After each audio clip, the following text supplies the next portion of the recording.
You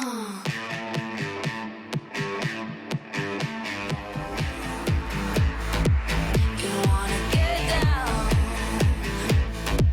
You wanna get down. You wanna get down. You wanna get down. Down tonight. 보통 이제 이분이 그래요. 디젤이 아니고 이게 마력이 380마력이고 뭐 해서 좋다는데, 보통의 차들이요 380, 350마력 넘어가는 가솔린 엔진 달잖아요. 대부분 다 좋아요. 350, 300마력이 넘어가는 가솔린 엔진을 달면 안 좋을 수가 없어. 일단 엔진에서 오는 그 부드러움과 힘이 있기 때문에 300마력 넘어가는 가솔린에서 이 차는요, 가솔린인데 너무 차가죠. 왜? 가솔린빨이 있어요. 가솔린빨. 그러니까 이게 랜드로버의 벨라 이 차가 좋은 게 아니고 가솔린 슈퍼차저 엔진. 근데 이 슈퍼차저 엔진도 제가 렌지로버 스포츠에서 얘기했듯이 굉장히 좋은 엔진이 아니잖아요. 옛날 엔진이고, 얘는 물론 하부, 보통 이제 이분이 그래요. 디젤이 아니고 이게 마력이 380마력이고 뭐 해서 좋다는데, 보통의 차들이요 380, 350마력 넘어가는 가솔린 엔진 달잖아요. 대부분 다 좋아요. 350, 300마력이 넘어가는 가솔린 엔진을 달면 안 좋을 수가 없어. 일단 엔진에서 오는 그 부드러움과 힘이 있기 때문에 300마력 넘어가는 가솔린에서 이 차는요, 가솔린인데 너무 차가죠. 왜? 가솔린빨이 있어요. 가솔린빨.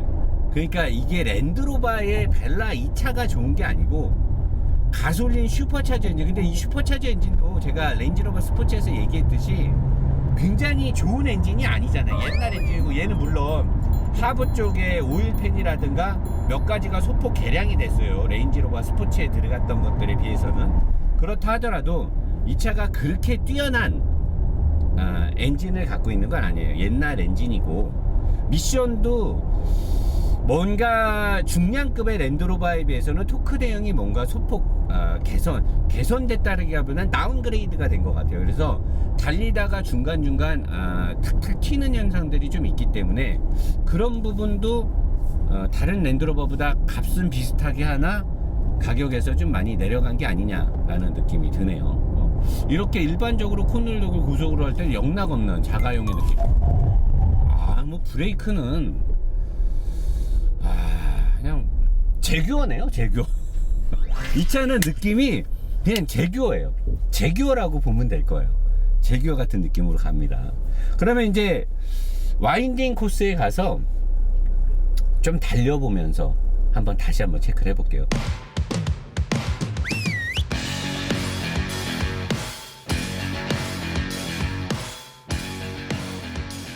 자, 이제 다시 한번 와인딩에서, 그 당시 한 두 달 전 렌지로버 스포츠는 육중한 차체임에도 꽤 쏠쏠하게 와인딩을 탔죠. 제가 놀랄 만큼. 얘는 이제 온로드에 맞게 세팅된 제규어의 플랫폼으로 된 거니까 어떤 느낌인지 한번 밟아봐요. 근데 브레이크가 조금 의자 좀 당기고요. 좀 운전에 집중. 브레이크가 좀 믿음직스럽지 못해가지고 좀 불안불안한데, 차가 너무 띄우뚱띄우뚱하고. 그래도 바깥쪽 바퀴가 상당히 잘 잡아요. 잡기는. 어디 봅시다. 뒷바퀴가 그래도 뒷바퀴 쪽에 저기 많이 가는 게 느껴져요. 뒷바퀴 쪽에 출력이 많이 가니까 뒷바퀴에 많은 비중을 싣고 가는 게 느껴집니다. 내리막길에서 한번 브레이크 한번 들어가 볼까요? 아까 실망했는데. 낮은 속도에서는 그래도 괜찮은 브레이크 실력을 보여주네요.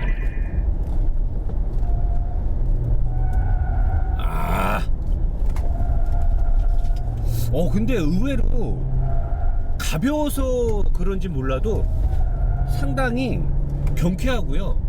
물론 세단이 이랬으면 제가 안 좋게 얘기했을 텐데, 네 바퀴에 그립이 걸려 있고 뒷바퀴 쪽에 상당 부분 많은 토크가 가서 뒷바퀴의 캐퍼시티를 굉장히 잘 세팅해 놓은 것 같아요. 보통 인테그랄 링크가 이런 느낌을 안 주는데도 불구하고 상당히 인상적이네요. 되게 못 갈 줄 알았는데 앞은 지금 좀 덜덜덜덜덜 막 떨고 그러거든요.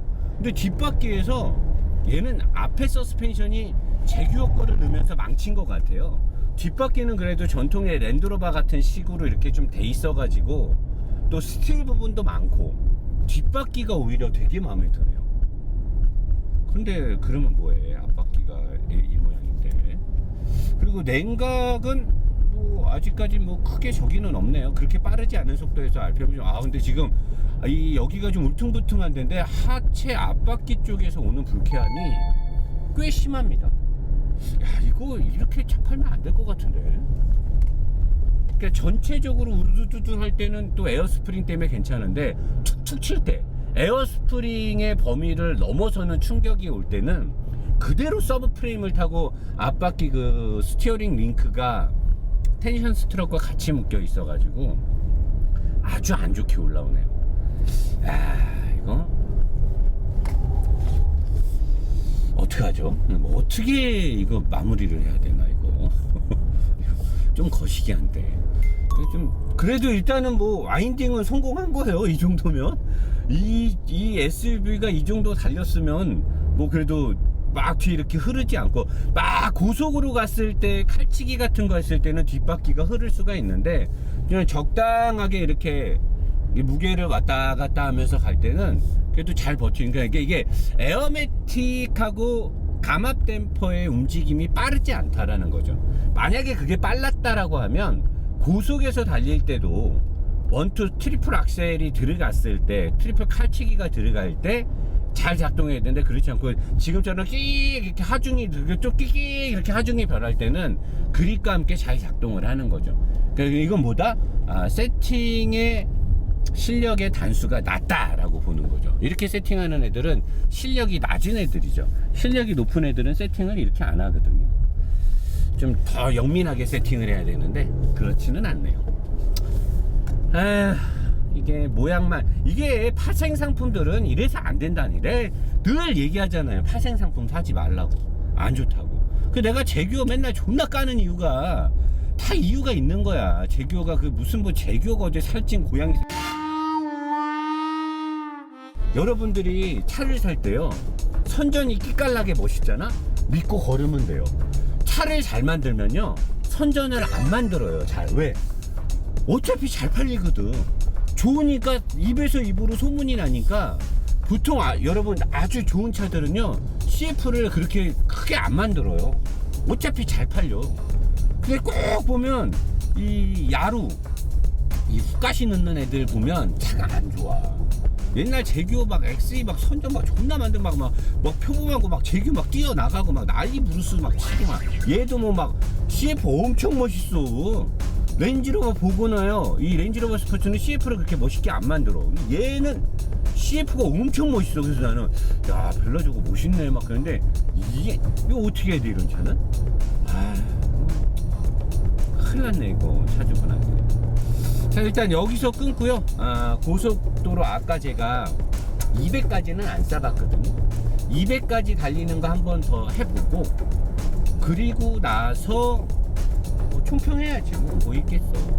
여기까지 하고 고속도로 다시 한번 체크해 보겠습니다.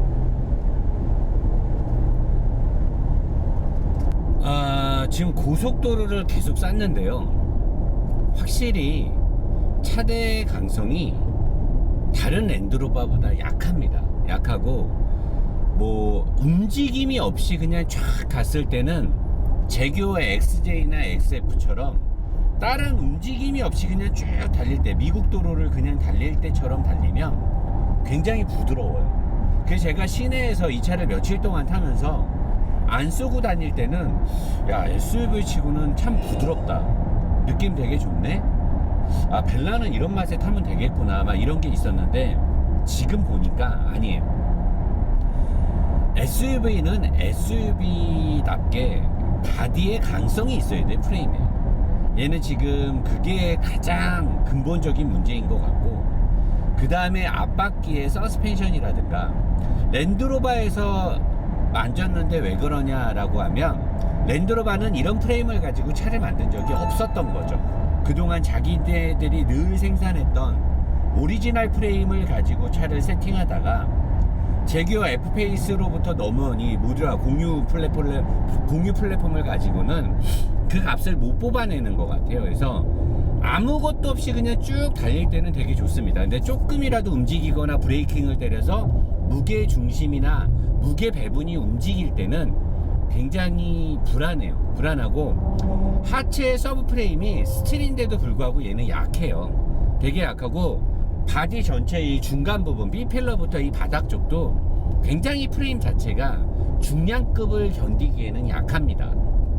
확실히 제규어 X2의 플랫폼이라는 것 때문에 그런 게 드러나는 것 같고, 저는 벨라가 디자인은 되게 이쁘고, 이 380에 380마력의 슈차저 엔진이 들어가서 뭐 이점이 있는지는 모르겠는데, 저라면은 이미 이거보다 더 오프로드스러운 디스커버리가 있고, 그 다음에 레인지로버 스포츠가 있는데, 사람들 그렇죠. 그 두 차가 굉장히 좀 과격하기만큼 크고 너무 좀 남자다운 그런 디자인 형상 때문에 싫어서 이걸 산다라고 하면, 대신에 어느 정도는 포기해야 될 것 같아요. 완전한 오프로드라든가 프레임의 강성도 포기하고, 주행 데이터도 중량이 더 나가는 그들보다는 많이 부족합니다. 그래서 더 이상의 테스트는 의미 없다라고 생각하기 때문에 여기서 마치고, 저는 메르디안에서 나오는 풍부한 음원을 들으면서 뭐라고 해야 돼? 자, 안녕하십니까 여러분. 벨라의 총평입니다. 이미 뭐 영상 안에서 총평 같은 게 다 나와버렸는데, 일단은 영상을 다 찍고 차주분이 눈치를 잽싸게 채셔가지고, 차주분이 지금 저랑 주고받은 카톡을 잠깐 공개하도록 하겠습니다.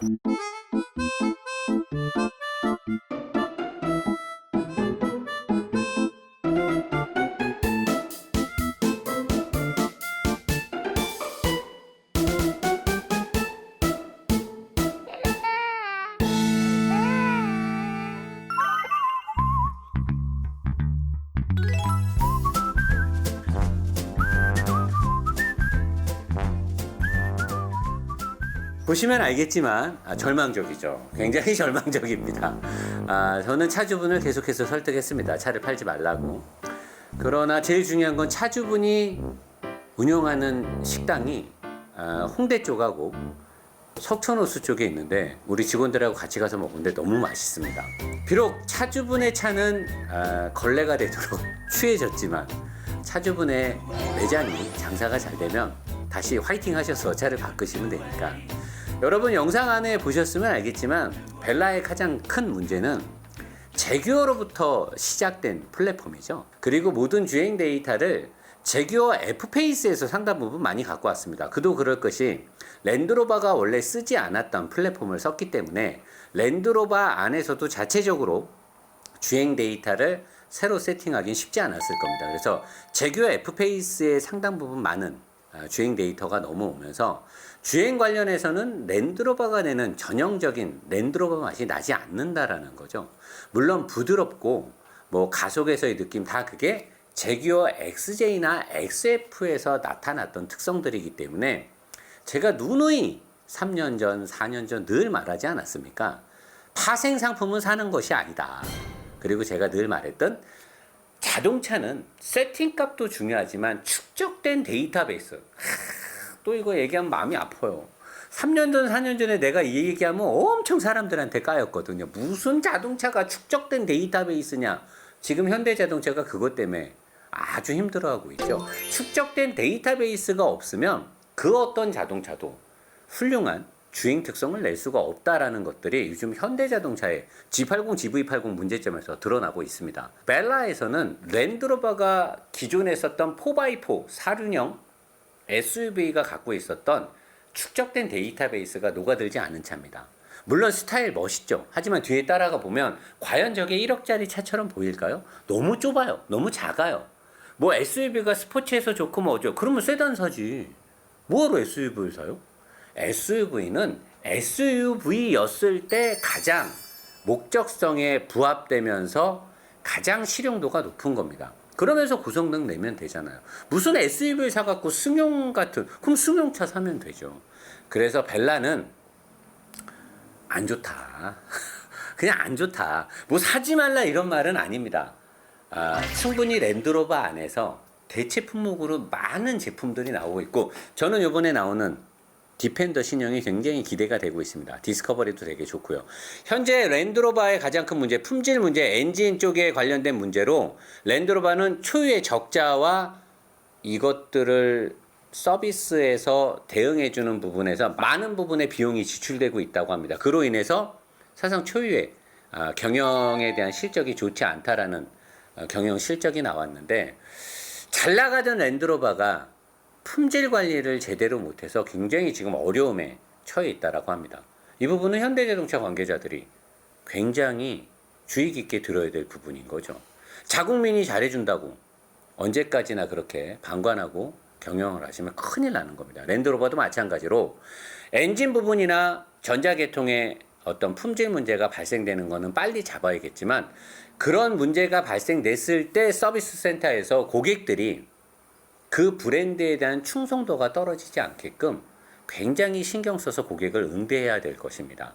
현재 랜드로버는 그게 굉장히 부족한 걸로 알고 있거든요. 벨라의 모든 것들 영상에서 보셨듯이 저는 다른 랜드로버를 사는 게 더 훌륭한 선택이라고 보고요. 탁월한 선택이 될 겁니다. 다른 랜드로버를 사는 게. 뭐 벨라에 대해서는 더 이상 얘기를 안 하도록 하겠습니다. 랜드로버는 워낙 SUV를 잘 만드는 차고 SUV만 만들었던 회사이기 때문에 더는 세단을 만들던 회사의 플랫폼을 응용하지 않았으면 하고요. 랜드로버를 구매하려는 우리 소비자분들께서는 정통 랜드로버를 사는 게 좋을 거다라고 조언을 드리고 싶습니다. 노 사장의 리뷰는 날이 갈수록 농익은 데이터를 기반으로 숙성되고 있습니다.